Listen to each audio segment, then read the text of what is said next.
കോൺഗ്രസ് പ്രവർത്തക സമിതി യോഗം ന്യൂഡൽഹിയിൽ തുടരുന്നു. കോൺഗ്രസ് പാർലമെന്ററി പാർട്ടി അധ്യക്ഷ സോണിയാഗാന്ധി യോഗത്തെ അഭിസംബോധന ചെയ്തു.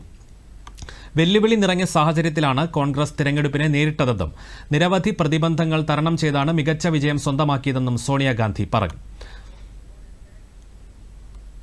Fought a tough election under the most challenging of circumstances. You have surmounted many obstacles and campaigned so very effectively. Your success has given us a much greater presence in the Lok Sabha and a more effective voice in its proceeding, both of which will help give greater strength to our participation. ലോക്സഭയിൽ കൂടുതൽ സജീവവും ഫലപ്രദവുമായി പ്രവർത്തിക്കണമെന്ന് അംഗങ്ങളോട് കോൺഗ്രസ് അധ്യക്ഷ ആഹ്വാനം ചെയ്തു. ഇന്നലെ രാഹുൽ ഗാന്ധിയെ ലോക്സഭാ പ്രതിപക്ഷ നേതാവാക്കണമെന്നാവശ്യപ്പെട്ടുള്ള പ്രമേയം കോൺഗ്രസ് പ്രവർത്തക സമിതി യോഗം പാസാക്കിയിരുന്നു.